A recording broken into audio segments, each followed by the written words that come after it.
Hey guys, this is Tanya and you're watching She's At It Again.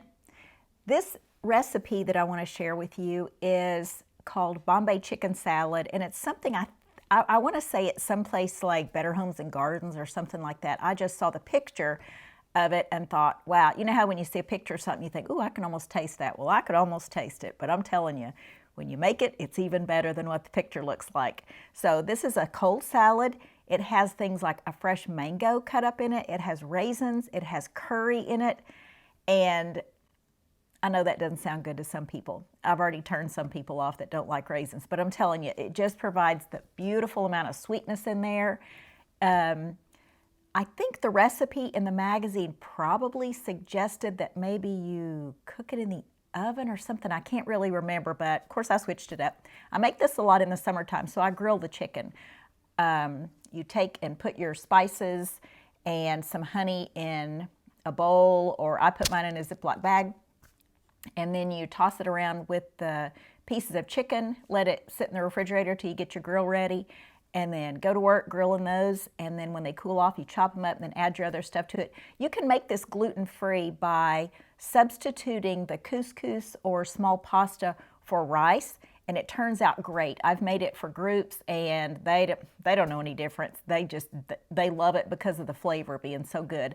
But I encourage you to take a look at this. Just watch the video all the way through and we'll show the final product at the end. But thanks for watching and stay tuned. We're going to do some grilling of some chicken. Thanks. All right, so what we're going to do is I have this little metal measuring cup and my little metal measuring spoon to measure out the honey. There's such a minimal amount of sweetness to this. It all comes from the flavors of these spices. They're just so good together, namely the curry and the cumin together. It's quite shocking how good it is. So I hope you try this, and I hope you get as big a kick out of it as I do. All right, so what we're going to start out with is we're going to put some of our spices in this bag. This is just a quart storage bag, and we're going to start out with 1.5 teaspoons of curry in there. And I mean, you could put this in a bowl, but I just don't need a bowl in my refrigerator. I barely have room for what's going in there, so I just figured the most ergonomic way to do this is to put it in a zip top bag. This is how I do it sometimes. Okay, so the next thing we're going to add is 1/2 teaspoon of salt.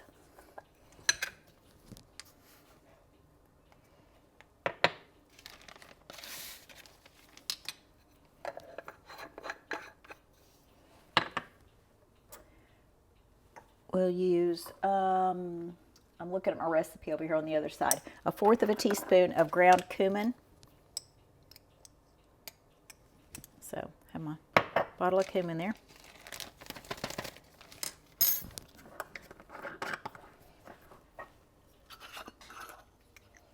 And only 1/8 teaspoon, so half of this, of ground black pepper. All right, I'll show you why I'm heating my spoon up over here.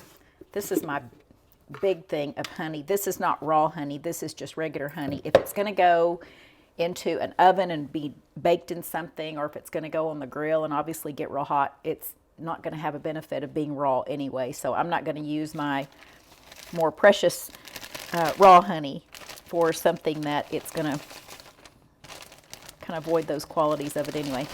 Get those spices shook up real good. So my spoon is hot, and I only need about 1/4 teaspoon of this. I'm going to drop that in there on top of those spices. Hopefully it'll release it. Get off of there. With some help from my fingernail.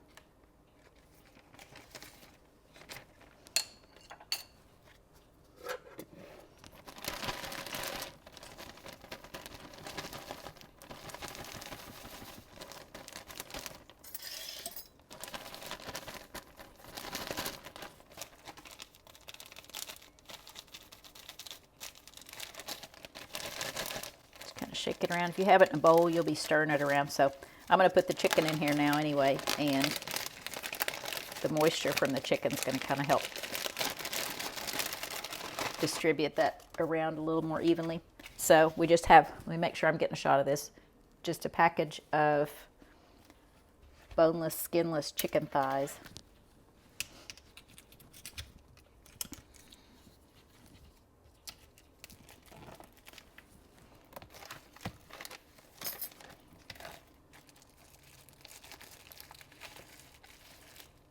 And we're going to wind up grilling these after a while anyway, so I normally kind of feel around, make sure there's no bones in that, and if there is, I definitely get them out at this point.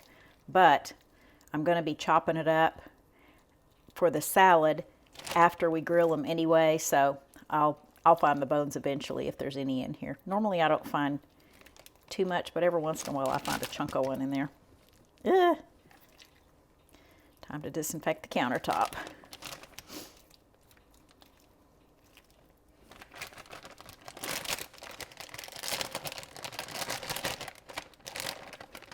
Okay, so I'm going to go over there and wash my hands real quick, but what I'm going to do is just toss that bag around and make sure everything is coated in here, and I'm going to put it in the refrigerator, and I've got to go get my grill ready. So these will be grilled, and you'll get to see those in just a bit, but for right now, I got to wash my hands, so I'm not going to leave the camera on, but we'll be back in just a bit.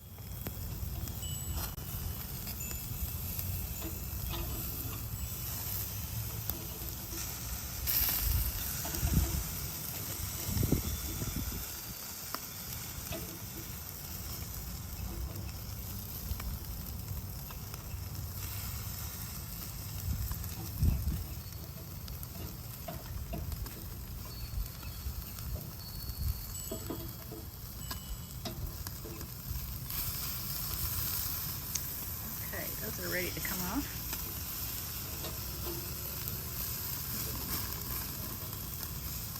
Actually, I'll move those over here.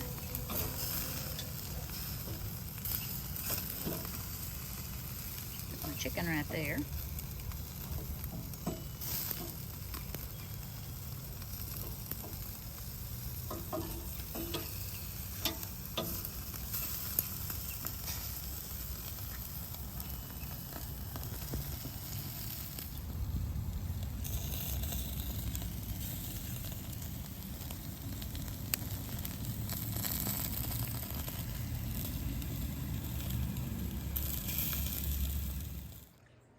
Okay, here's a helpful hint. Do not taste the chicken when you take it off the grill, because you'll have to make more chicken to put in the salad. It's that good. It's so good. The flavors are just indescribable. You just got to try it. So anyway, don't try it, because you'll keep eating it and you won't have any left for the salad.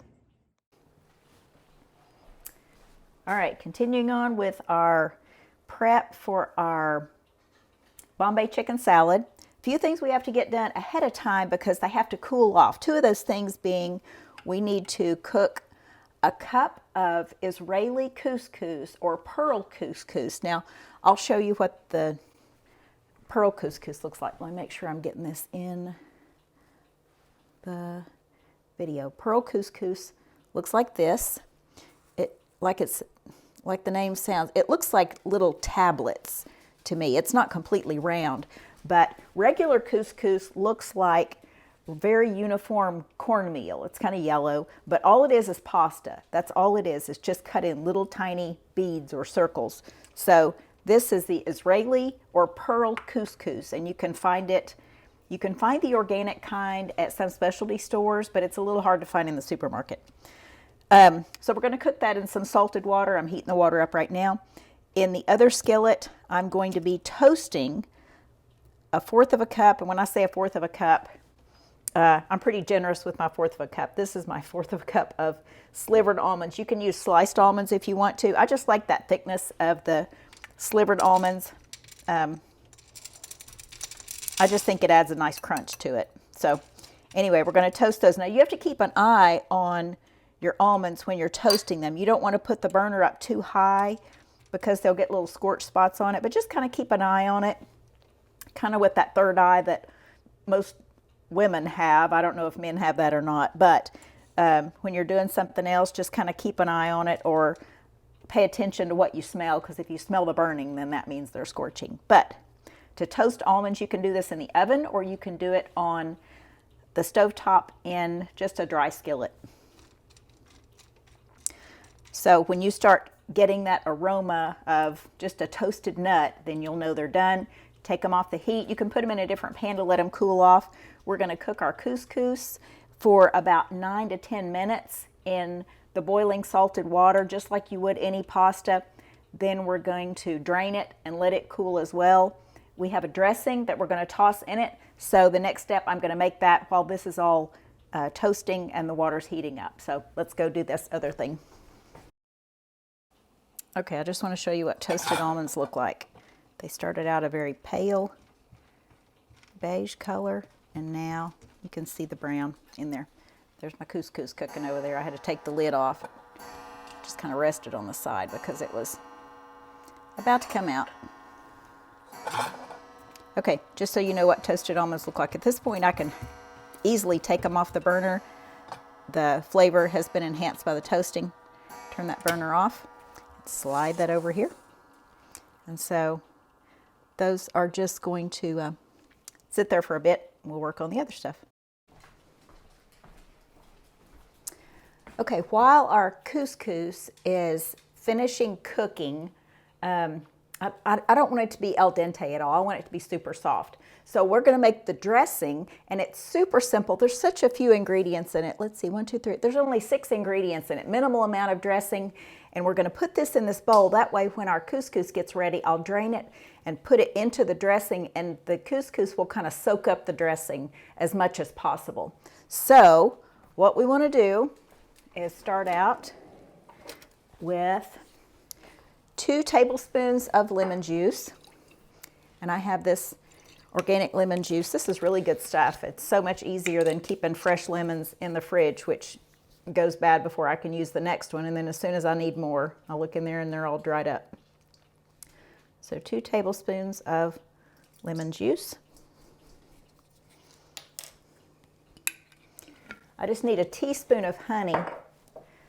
I'm going to get my little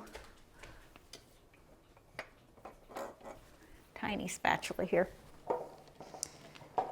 And I have raw honey for this because this will not be heated up in any way, so we actually get the benefits of the raw honey. I'm just going to get out what I think is about a teaspoon.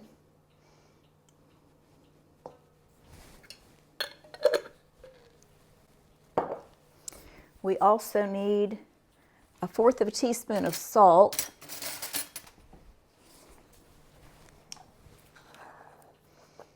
And I know this looks like a ridiculously oversized bowl, but I'm going to be mixing all the ingredients in this, and I don't want a bowl that's too small and it start falling out all over the counter. So I'm going to transfer it into a serving bowl anyway. I would never put this on the table to serve from. It's just way too big.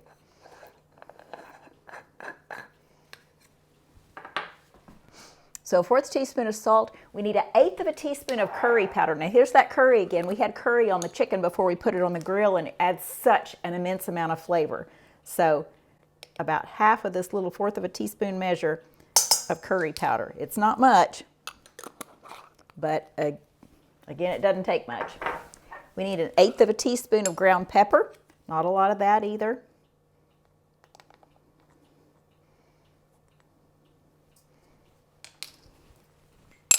And then we need 3 tablespoons of olive oil. This is going to be our carrier, and give it that volume.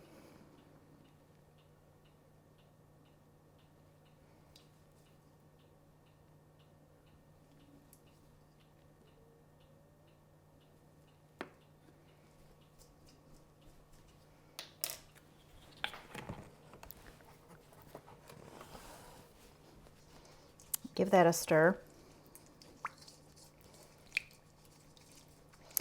I took the almonds and put them in a small stainless steel bowl so they could be over here cooling as well, because I don't want anything, I don't especially want it hot. I don't mind if it's a little bit warm when it goes in here, but this is all going to go in the refrigerator and chill overnight. And of course, we have guests coming home with us for lunch tomorrow after church.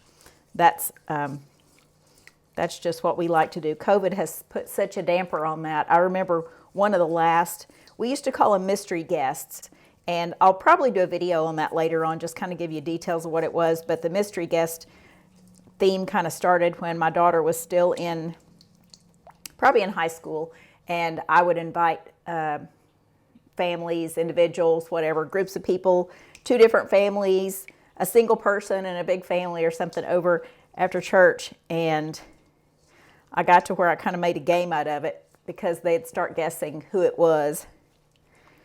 And so they would come in and count the table settings, the place settings and plates and stuff on the table on Saturday night when I was getting ready for the dinner the next day, because it's just so hard to get up and get ready for church and walk the dogs and do breakfast and all that and then make it to church by 8 o'clock. So they would come in and start counting the plates and start guessing who it was. Now keep in mind, our church family is, I don't know, 2,000 people. So they would start guessing, and dadgummit, they would start guessing correctly. So I just got to where I start putting random numbers of plates out. I'd put an extra one or 2 short of how many people were coming and all that. So we just made a game out of it. They did not know who was coming until they showed up at the door the next day at lunchtime. So I would tell people, even if you see my husband and my daughter that morning, do not say, see you after a while, or thanks for inviting us over for lunch, or I'm going to sit by you at lunch, or something about your mom called, invited us over. Don't say anything. Just act like you've not talked to me. So we made quite the game out of it, and they thought that was so funny that we did the mystery guest thing every Sunday. But I'm telling you what, we have had so much fun, and I would so encourage you to do that. I can't even tell you and I know this word is overused a lot, and with some people it just rubs them the wrong way, but let me tell you, it was the biggest blessing to have people over, because you don't know people that well until you sit around a dinner table. So I would invite them over. I would just text them usually a few days before the weekend and say, would you and your family be able to come join us? Are you all available to come join us for lunch on Sunday after church? And if they go to late service, we'd say, we'll meet you over here about noon. And they would say, let me check, and then come back. And if they said, yes, we can come, I would say, are there any food allergies or any dietary restrictions that I need to know about? And I'm all about playing around those dietary restrictions, because I'm so sensitive to that because of a family member that went through Crohn's disease and couldn't eat almost anything. So anyway, that was really my only question, and they would show up, and it was just more fun. I mean, we had so much fun around the dinner table. It was just unbelievable. Okay, so I'm going to go over there and drain my pasta real quick, and then we'll come back and put it in here and mix it in with the dressing.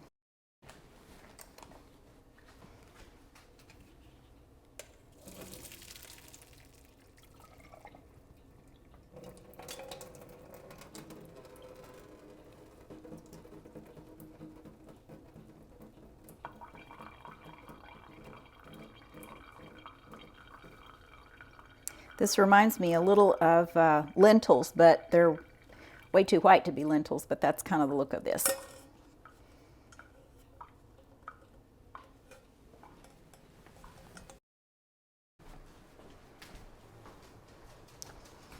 Okay, so we just made up our dressing in here.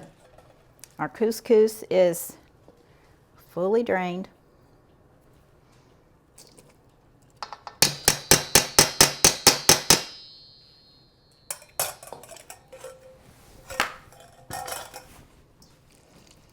And we'll mix that up just to let that dressing soak into it.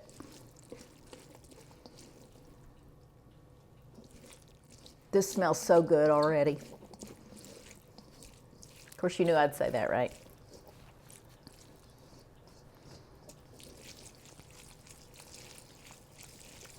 Okay, we're really not in any rush to put our other ingredients in it, just because this is still warm. And I could have rinsed it off, but it's okay. Whoops, I got things escaping out of the bowl.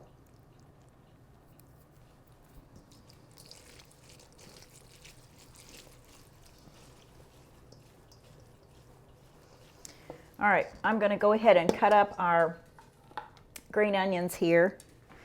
The recipe calls for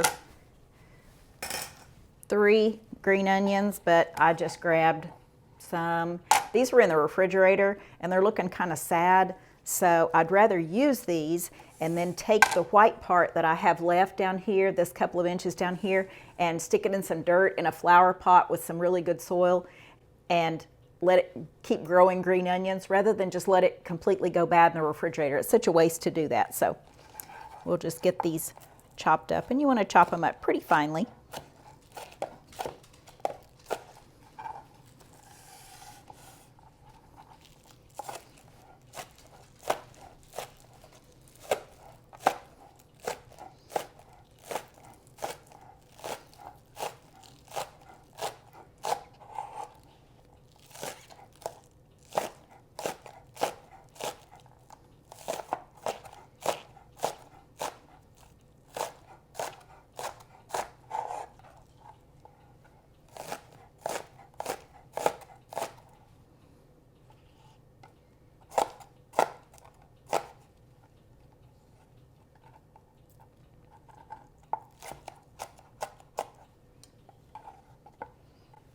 Set those aside to plant.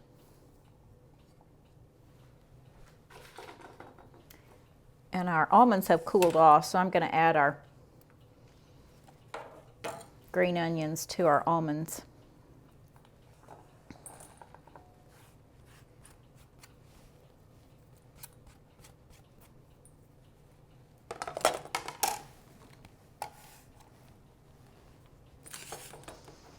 All right, the other thing we're going to need is, let's see, I'll go ahead and get the chicken out and be cutting it up. Now, I talked to you the other day on a different video, well, no, it was this video, I guess, about doing multiple things on the grill, and this is the container that I use when I do grilling. So last night we had 2 of the 3 burgers that I made, so this is what's left in this container. So I have my burger, my leftover burger right here, and then my chicken on this side. But this container is great because it's glass, and I don't have a problem putting hot things off the grill into a glass container. I wait until it cools off a bit and then put this flexible plastic lid on it. It goes in the refrigerator. It's a great, great container. So if you've never seen one of these in the store, I probably got this at our local big store, and you know what I'm talking about when I say big store. So I'm going to take our chicken thighs. Now this is around a pound of boneless, skinless thighs. And remember, I had the marinade on it, the curry and the honey and all that. So I'm just going to cut it into little pieces. Oops. That's about our average size right there. So about the size of a dice. That's about the closest thing I can think of to it. Some people have real unique ways of saying how big something is or how small something is. This is about the size of a dice. Something real chunky to me is the size of a regular size marshmallow. And then sometimes I say, cut it up the size of a Tic Tac. And young people don't really know what I'm talking about sometimes when I say Tic Tac, but a breath mint. But I'm old enough where I can say Tic Tac and people my age know what I'm talking about.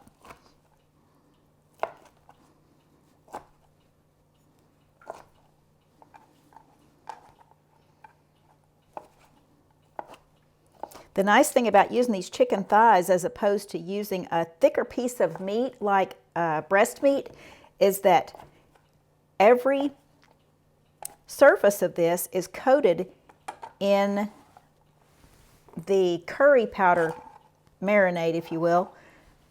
Unlike if you were to use a thicker piece of meat, you've got pieces that are thick enough to where you have to cut them in half or in thirds, and that center piece doesn't get any flavoring to it necessarily from that. So this is pretty evenly distributed throughout the meat. Plus, thigh meat is just more tender than breast meat. It just is.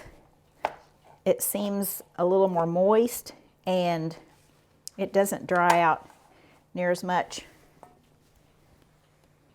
when you cook it. Whoa, that has some gelatin going with it. I didn't put gelatin in it, that's just because of the chicken in there.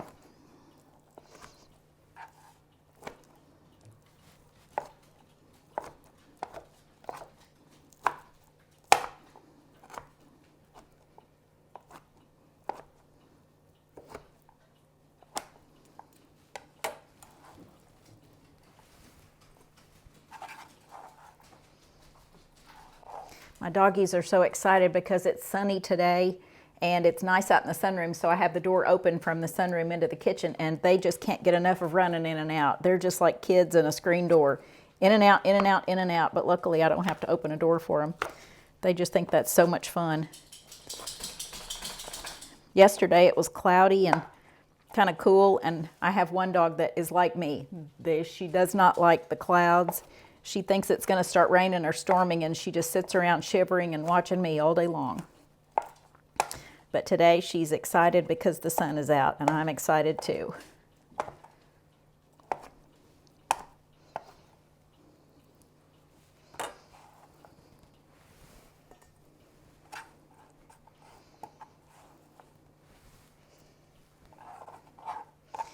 Okay, let me wash my hands, and I'll put that burger in a smaller container.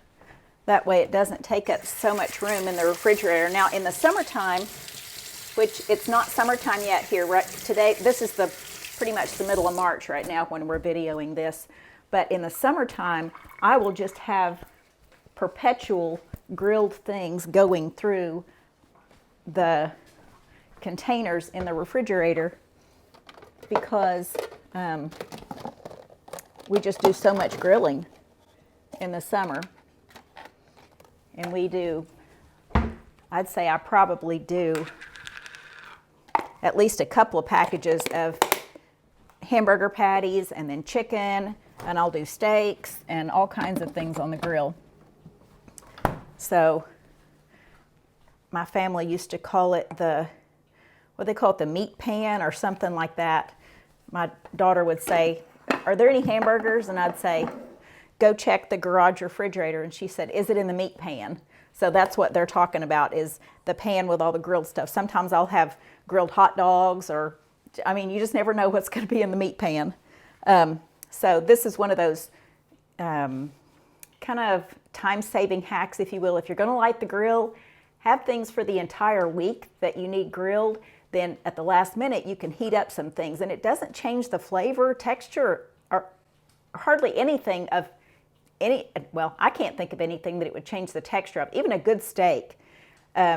It just saves so much time grilling it all at once and then putting it in containers and heating it up at the last minute, because you have other side dishes and things like that to go with it to get cooking in the kitchen during that time too. It's kind of a time saver, if you will. Okay. This, friends, is a jar of raisins. Now, these are my containers that I keep a lot of things like oats, rice, cornmeal, organic sugar, things like that in my pantry. These are big pickle jars that somebody was going to discard years ago, and I brought them home and cleaned them all up, and this is what we use to store a lot of things in. We're going to need a half a cup of raisins. So let me get a half cup measure just so I can look like I'm measuring something.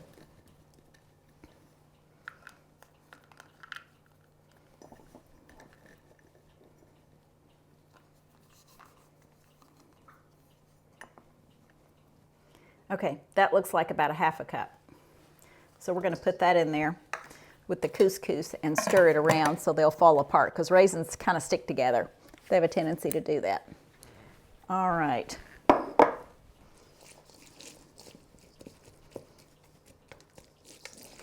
Plus the oil in there helps them fall apart and then stay slick enough to where they won't stick back together. Okay, believe it or not, we're almost finished with this.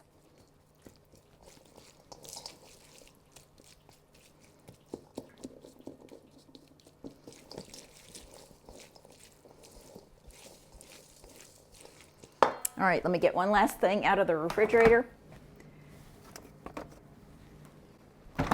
And this is a mango that I cut up last night, so I didn't have to do that today. So we have our couscous, our mango, raisins, green onions, almonds, and our chicken in there. So this is one mango, just cut up into cubes. And I'll show you about how big the pieces were. About like that. So I'd say a big dice is about the size of that.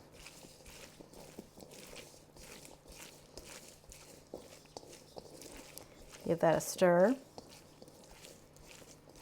I'm going to have to find a pretty bowl to put this in.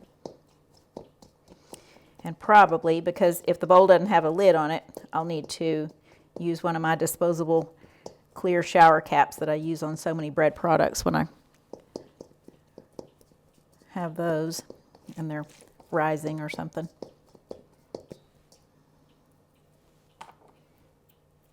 This is going to need me to take my hands and pull them apart. They're being persnickety.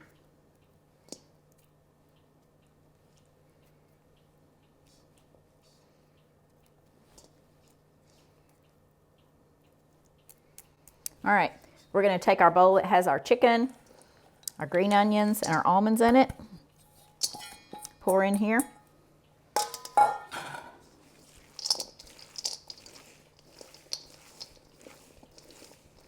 This is not only such a good salad, I mean, it is a full meal salad. This is not one of those sides or something just to serve as a snack. This is a full meal. You've got meat, you've got your grains, you've got fruits, vegetables. I mean, you've got everything in here. It's just so good. And just, oh, the smell of it. I so wish I had technology where you could smell this. It's just so, so good. And it's a beautiful salad. It's very colorful. Okay, going to come around, rinse my hands, and I'm going to grab the camera and see if I can get a shaky video of what this looks like in the bowl, because I can't really turn the bowl sideways without it coming out.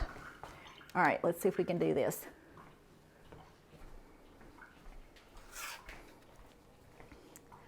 All right, here is our Bombay chicken salad. See those big chunks of chicken in there? Isn't that beautiful?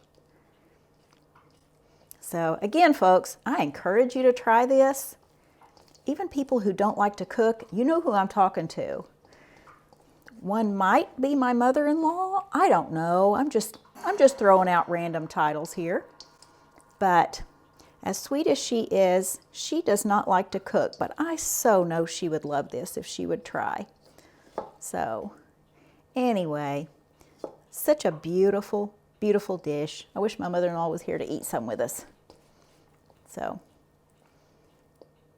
okay guys, that's it. Hope you've enjoyed this.